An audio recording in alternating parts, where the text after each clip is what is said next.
Hello, everyone. Welcome once again to the Devoritorium. My name is Darnay Devor, and I'm going to be your host. Don't judge me. Do not judge me. You can't judge me. We hear this term used a lot. Usually, it's used by someone who's trying to get away with something that even they know is questionable. But they utilize that tactic in an effort to shut down the conversation. They want to do what they want to do, and they don't want to bother with explaining it. Okay? So they use the term, or the verse rather, don't judge me. It's one of the most misused terms probably in the Bible, one of the most misused verses in the Bible. Now, I've said in earlier videos, though, never just take one verse and try to make a whole theology of it. You gotta use verses in context and definitely look for other verses that represent the same thing of what you're trying to put out there, okay, as far as your position goes. So when you say, don't judge me, I get to do whatever I want to do, and no one can say a thing about it, that's not quite what that verse is talking about, but today we're going to take a look at it, okay? You'll find that verse in Matthew 7, 1 through 5. That's Matthew 7, 1 through 5, and it reads, "Do not judge, or you too will be judged. For in the same way you judge others, you will be judged, and the measure you use, it will be measured to you. Why do you look at the speck of sawdust in your brother's eye, and pay no attention to the plank in your own eye? How can you say to your brother, 'Let me take the speck out of your eye,' when all the time there's a plank in your own eye? You hypocrite! First take the plank out of your own eye, and then you will see clearly to remove the speck from your brother's eye." That's the verse, and that's more of the context of what the verse is talking about. So as you can see, the first part of the verse is, "Do not judge, or you too will be judged." But that's not the whole verse. That's not what the verse is saying in its totality. So in verse 2, "In the same way you judge others, you will be judged, and with the measure you use, it will be measured to you." So it's not just telling you, it's not just saying don't judge, but it's actually comparing how you judge people and saying that that's how you'll be judged as well. So there's a method to what this verse is trying to do. Let's continue on down. Why do you look at the speck of sawdust in your brother's eye when you have a plank in your own eye? Okay. Now, I don't think it's a coincidence that sawdust is a form of wood particle and a plank is a piece of wood. It's telling you right there, I think, in this parallel, that you're judging hypocritically.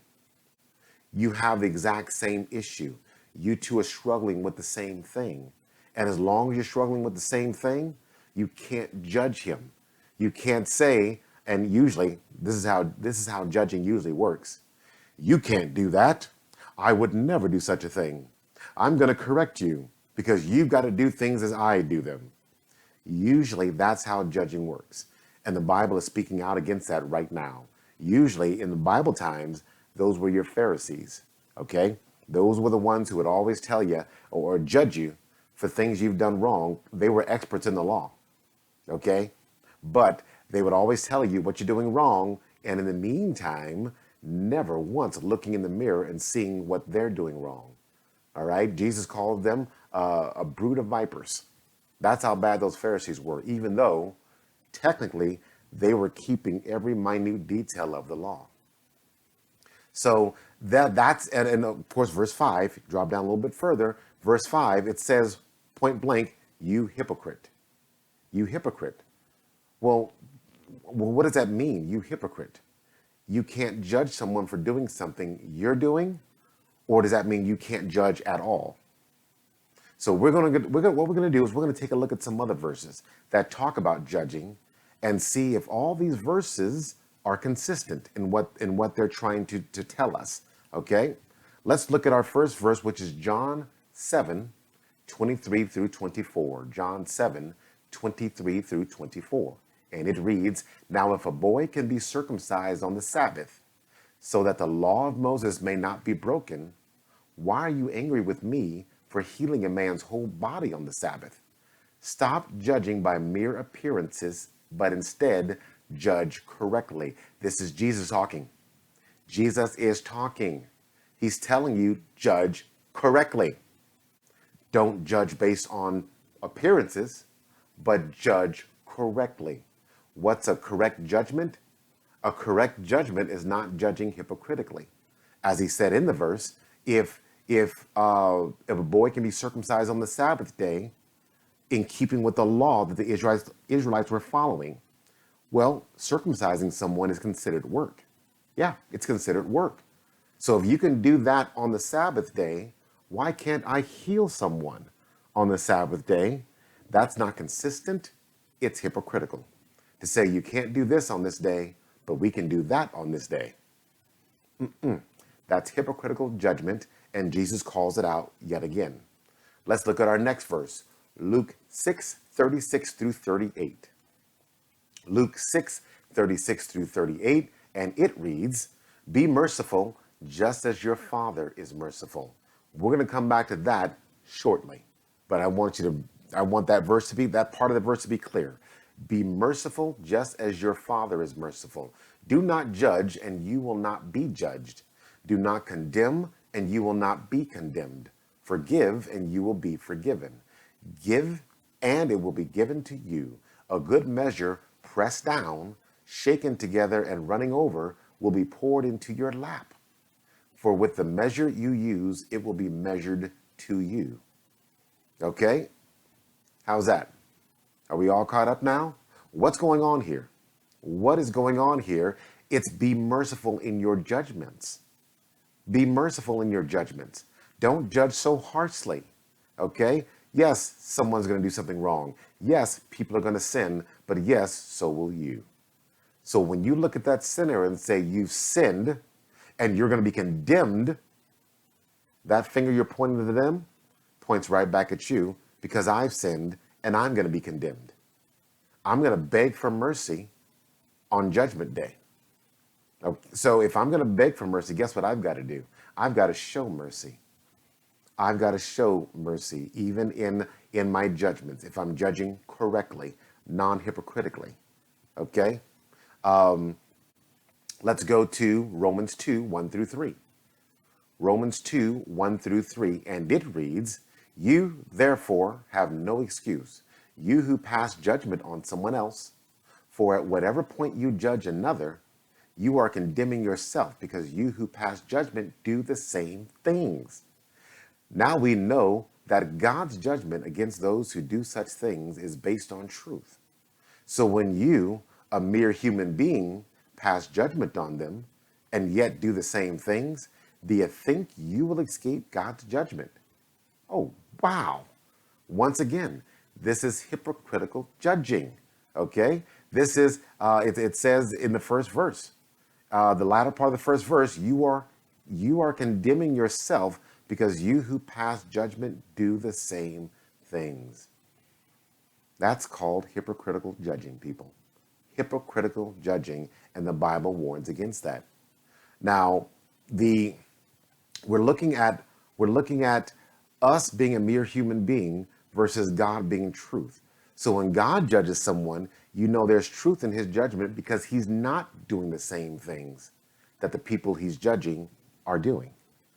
We, as mere human beings, yeah, we're probably doing the exact same things, or maybe we're doing something even worse, but we don't realize it. That's why we have to keep remembering mercy. We'll be begging for it on our own judgment day. So when we beg for mercy, how can we receive that mercy if we never gave it to anyone else in our judgment? That's what this is dealing with, folks. Okay? That's what this is dealing with. Okay? Let's do a summary example. And I'm going to read this to you. Here's an incorrect judgment. All right? An incorrect judgment. It says, you murdered someone, so you must be a murderer. Murderers go to hell. Now, we would agree with that, right? How is that incorrect? How is it incorrect? I'm going to show you. But first, what I'm going to do is I'm going to turn this judgment against me. Here goes. Our incorrect judgment used against us reads like this: you hate someone, and according to 1 John 3:15, you must be a murderer. Murderers go to hell. You see how that works? I may not have actually killed anyone, but if I've hated someone, then under God's law, I'm considered a murderer. And since I showed no mercy to the actual murderer, guess what I'm going to receive, or guess what I'm not going to receive on Judgment Day? I'm not going to receive mercy either. I didn't give it, so I'm not going to get it.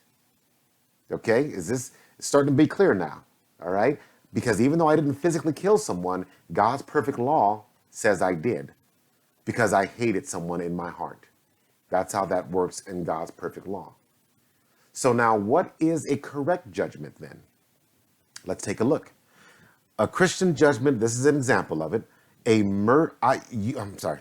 murdered someone. You will pay for your crime legally. It was a sin. However, Jesus is prepared to forgive you of that sin if you repent. Can I offer to pray with you? Now, do you see what I did? I did not ignore what he did, what the murderer did. I did not ignore it. Can't. When you murder someone, that's a sin. You cannot ignore that sin. I acknowledged it, and I acknowledged that under man's law, he will pay for his crimes, whatever that's going to entail. But I extended him an olive branch of forgiveness if he repents, if he's truly sorry for what he did. I offered him mercy. Do you know why? Because I want that in return. Okay? This is who we're called to be.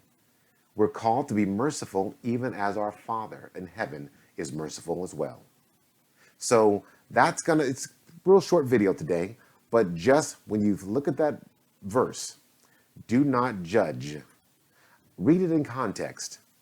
Look up some of the other passages that talk about judging to get a fuller understanding of what the Bible's talking about. You can judge. You can actually judge someone. I judged that murderer killed someone, but I didn't do it hypocritically, okay? Because I offered him the same thing that I want in return. I offered him mercy. I offered him a chance to repent, okay? I've got to do the same thing if I hate someone. I've got to repent, and I've got to beg God's forgiveness for what I've done. Even though I didn't physically murder someone, I hated someone in my heart, and in God's perfect law, perfect judgment, that's bad enough, okay? Thank you for joining me today on the Devoritorium. Stay tuned for the next video.